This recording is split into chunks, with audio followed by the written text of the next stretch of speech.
नमस्कार, मैं महावीर प्रसाद बीकानेर संभाग अपडेट पर और आज हम पहुंचे हैं रायसी नगर पंचायत समिति। रायसी नगर पंचायत समिति की ग्राम पंचायत 11 टीके में आए हुए हैं और 11 टीके से यहां से सरपंच सुनील जी बिश्नोई हमारे साथ है। बात करेंगे पंचायती राज की, क्योंकि सुनील बिश्नोई एक युवा सरपंच जिन्होंने पंचायती राज की अपनी भूमिका अदा की और लगभग इनके अगर कार्यकाल को देखा जाए तो 3.5 साल का कार्यकाल, एक लंबा कार्यकाल और 3.5 साल का कार्यकाल, यानी कि अब अनुभवी भी सरपंच बन चुके हैं। सुनील बिश्नोई जी, बहुत बहुत स्वागत है आपका। हाँ जी, नमस्कार जी। बात करें पंचायती राज की, युवा हो, युवा जोश, जी, तो पंचायती राज को ही क्यों चुना? गांव की काफ़ी उम्मीदें थी, इसलिए हमने इस ग्रामीण चुनाव से शुरुआत की। अच्छा, तो जब चुनाव फाइट हुए, सामने कितने उम्मीदवार थे, उस समय आप पर कितना प्रेशर था? क्योंकि सरपंच का चुनाव जो आज विधानसभा का चुनाव चल रहा है, इससे भी टफ होता है। प्रेशर तो काफ़ी था, पर गांव का पंचायत का पूरा सहयोग मिला। 3 कैंडिडेट थे और गांव ने अच्छी मदद की। अच्छा, सरपंच बनने के बाद एक बड़ी महामारी आई पूरे विश्व में। कोरोना ने पूरे देश को झकझोर के रख दिया। कोरोना काल की अगर देखें तो उस समय ग्राम पंचायत को किस तरह से आपने लोगों को समझाया, सैनिटाइज वगैरह क्या, किस तरह की व्यवस्थाएं की? हमारे द्वारा पूरी पंचायत में अच्छे तरीके से सैनिटाइज करवाया गया। लोगों से बार बार अपील की गई कि लोग घरों में रहें, बिना काम बाजार ना घूमें, और लोगों ने बहुत सहयोग किया। अगर आपके परिवार की बात की जाए तो इससे पहले आपका राजनीतिक करियर या आपके परिवार में किसी का राजनीतिक करियर? नहीं, इससे पहले हमारे परिवार में कोई भी राजनीतिक की तरफ नहीं है। तो अपने जिस तरह से आपके परिवार में कोई राजनीति में नहीं है और जैसे ही आप पंचायती राज में आए, सरपंच बने, उसके बाद जनता के काम करवाने लगे, तो होता है कि नए सरपंच आते हैं, उनको अनुभव की कमी रहती है, यानी कि पंचायत समितियों में कैसे बजट लेके आना होता है, जिला प्रमुख से कैसे बजट लेके आना है, कहाँ से बजट लेकर आना है, और अगर बजट नहीं ले आते तो गाँव की जनता उनसे काफ़ी निराश भी हो जाती है। किस तरह के आपने ये मैनेज किया? क्योंकि आप तो एक युवा हो, लगभग 27 साल की आपकी अब एज है और 3 साल की, यानी कि लगभग 24 साल की उम्र में आपने चुनाव फाइट किया। हमने अपने तरीके से, जैसे एमपी साहब, एमएलए साहब, जिला प्रमुख, पंचायत समिति प्रधान, सबसे मेलजोल बिठाकर पंचायत के विकास के लिए पूरा प्रयास किया। और राजस्थान सरकार और केंद्र सरकार के द्वारा भी हमें बहुत सहयोग मिला, इसलिए हम अच्छा विकास करवा रहे हैं। 11 टिक्के ग्राम पंचायत की बात करें तो 11 टिक्के में ऐसी कौन सी आपने व्यवस्थाएं की है जिसे आज आप देखकर संतुष्ट हो जाते हो कि वास्तव में हमने ये काम किया है? 11 टिके पंचायत में हमने सड़कों, पानी की व्यवस्था और आंगनवाड़ी को मॉडल आंगनवाड़ी केंद्र बनाकर लोगों को के लिए बहुत ही अच्छा कार्य किया है। अच्छा, अब अपनी बात करें, जिला प्रमुख ने आपको बजट में क्या दिया? जिला प्रमुख के हो गए, चुनाव प्रधान हो गए, जिला प्रमुख के चुनाव के बाद तो हमें जिला परिषद से अभी तक कोई बजट नहीं मिला है। उनको प्रस्ताव दिया हुआ है मैंने 11 टिके के चौक के लिए, जो उन्होंने हमें कहा है कि हम जल्दी ही इसकी व्यवस्था करवाएंगे। और पंचायत समिति प्रधान के द्वारा भी अब हमें सड़क के लिए अनुशंसा की हुई है। तो सुनील जी, अभी विधानसभा चुनाव भी है, आचार संहिता भी लगने वाली है, अक्टूबर माह में आचार संहिता लग जाएगी। और आपके अगर कार्यकाल की बात करें तो क्योंकि आगे जब चुनावों के एक लंबा सफ़र पड़ा है, चाहे विधानसभा है, लोकसभा है, तो आपका ये जो पीछे जो कार्यकाल है इसमें चुनावी भी बहुत है, यानी चुनावों में बीत जाएगा। और इन 1.5 साल के अंदर आप अपनी ग्राम पंचायत के में क्या करना चाहोगे, कुछ नया? ग्राम पंचायत के लिए हमने, जैसे आचार संहिता लगने वाली है, उसके लिए हम हाँ, सुनील जी, बात करें अब, आप जैसे बजट के लिए विधायक जी से मिलते हो, प्रधान जी से मिलते हो, जिला प्रमुख से मिलते हो, तो अगर इन 3.5 सालों में इन्होंने आपको क्या क्या दिया है बजट में? बजट में जैसे बात करें जिला परिषद की, तो हमने उसके लिए लेटर भेजा, तो उन्होंने हमें पाइपलाइन के लिए पैसे दिए। जिसे हम 11 टिके के लिए 9 टिके से पानी लेकर आए, जिससे लोग बहुत खुश हुए, क्योंकि आज तक पानी की बहुत बड़ी समस्या थी, अच्छा वो हल हुई।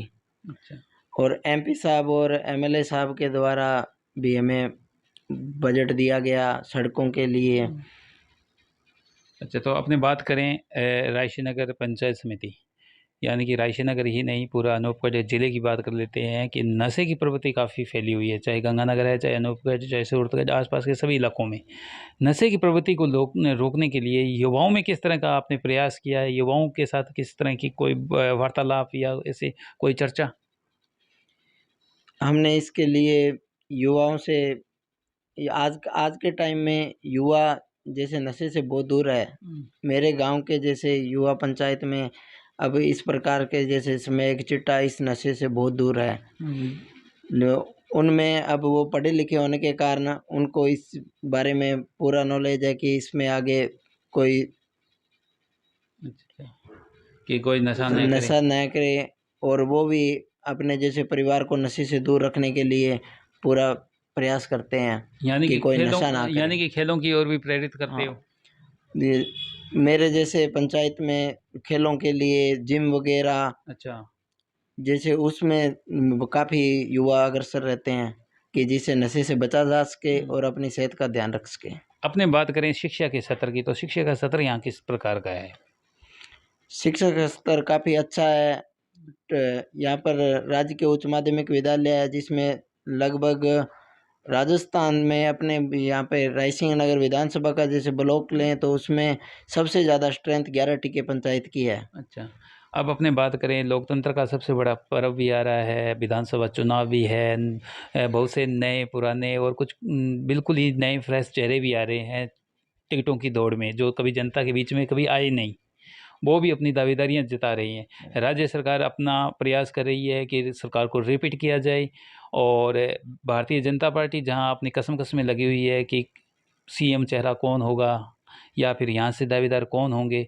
तो विधानसभा 2023 की अगर बात करें तो विधानसभा 23 में इस बार आप किसे अपने यानी देखना पसंद करोगे कि इनका चुनाव बड़ा टफ रहने वाला है, क्योंकि वैसे सरपंच साहब की कोई विचारधारा नहीं होती है। इसके लिए विधानसभा चुनाव आ रहे हैं, इसके लिए हालांकि रायसिंह नगर में बलवीर सिंह जी लूथरा जो अब विधायक है भाजपा की तरफ से, उनको टक्कर देना काफ़ी मुश्किल है, क्योंकि वो जन जन से मिले हैं, बिल्कुल सिंपल व्यक्तित्व के धनी हैं वो। अच्छा। और हर किसी से मिलते रहते हैं, और हर जैसे पंचायत ले लो, विधानसभा में उन्होंने खूब बजट दिया है और लोगों से मेल जोल बना कर रखा है। अच्छा। तो साथ में एक बड़ा सवाल है कि अभी माननीय अशोक गहलोत जी ने एक मास्टर स्ट्रोक खेला है, बहुत बड़ा मास्टर स्ट्रोक, 19 जिले। आज तक इतिहास में इतने ज़िले एक साथ नहीं दिए हैं, सिर्फ 2-3 ही ज़िले बने हैं, चाहे वो 1960 के आसपास बने हैं या फिर 1970 के आसपास भी बने हैं। इतना बड़ा मास्टर स्ट्रोक और अनूपगढ़ को ज़िला बनाया है, जहां अनूपगढ़ की जनता ने काफ़ी लंबे समय से संघर्ष भी किया है। रायसी नगर की जनता कहीं ना कहीं हताश थी कि हमें अनूपगढ़ ज़िले में नहीं जाना। इसे आप किस तरह से देखते हो? इसके लिए माननीय मुख्यमंत्री महोदय ने अनूपगढ़ को जिला बनाया है, इससे काफ़ी जनता खुश भी है। लेकिन रायसिंह नगर की जैसे गंगा नाल नहरों के लिए जनता नाखुश है, क्योंकि वो गंगानगर में ही रहना चाहते हैं, क्योंकि पानी की बहुत बड़ी समस्या है ये नहरों के पानी के लिए, पेयजल व्यवस्था, और इसके लिए रायसिंह नगर की जनता काफ़ी नाराज़ है। नहीं, आप यंग हो, युवा हो, आपको भी धरातल पर ज्ञान है क्योंकि आप सरपंच भी हो। क्षेत्रफल अगर छोटा होगा तो विकास भी होंगे। अनूपगढ़ में आज वो व्यवस्थाएं नहीं है जो कहते हैं कि जिला बनने के लायक नहीं है, लेकिन आने वाले समय में एक बड़ी खूबसूरत जिला भी बनेगा। हाँ, इसमें कोई दो राय नहीं है, क्योंकि अनूपगढ़ विकसित होने में टाइम तो लगेगा, पर हाँ, लोगों के लिए जैसे बीकानेर खाजूवाड़ा छत्तरगढ़ जो एरिया है वो गंगानगर ज़िले में काफ़ी दूरी रहती है, और वहाँ से उनके लिए नज़दीक होगा तो उनका फ़ायदा तो मिलेगा। अंत में आप रायसी नगर विधानसभा की जनता को क्या कहना चाहोगे? मैं रायसी नगर विधानसभा की जनता को कहना चाहूँगा कि अपना जो विधायक है वो काफ़ी सोच समझ कर चुने, क्योंकि जो जनता के बीच में रहकर जो सेवा करे उसी को ही अपना वोट देकर अपना विधायक बनाए तो अपने रायसिंह नगर के लिए काफ़ी विकास हो सके और जनता के प्रति वफादार रहे, यही कहना चाहता हूँ। धन्यवाद। तो ये थे बस 2 मिनट। एक अंतिम सवाल है, रक्षाबंधन का पर्व आ रहा है, क्या संदेश देना चाहोगे? सभी क्षेत्रवासियों को मैं रक्षाबंधन की हार्दिक शुभकामनाएं देता हूं। सभी मिलजुल कर रक्षाबंधन बनाएं। धन्यवाद। भाई बहन का प्यार बना रहे। तो ये थे यहाँ से 11 टिक्के से सरपंच सुनील विश्नोई जी। इनका कहना है कि मेरा जो कार्यकाल अभी पेंडिंग पड़ा है, सिर्फ 3.5 साल का कार्यकाल हुआ है, बाकी 1.5 साल का जो कार्यकाल है, इस 1.5 साल के अंदर विकास गांव के अंदर जो करवाना है वो करवाएंगे। और शिक्षा के बारे में, चाहे खेलों के बारे में, युवाओं के लिए चाहे प्रेरित करना पड़े, हर समय उनकी सभाएं की जाएगी और मीटिंग भी ली जाएगी। और विधानसभा 2023 में एक सही उम्मीदवार को भी रायसी नगर विधानसभा चुनेगी। ये तो आने वाला वक्त ही बताएगा। तब तक देखते रहिए बीकानेर संभाग अपडेट में महावीर प्रसाद मेरे सहयोगी के साथ।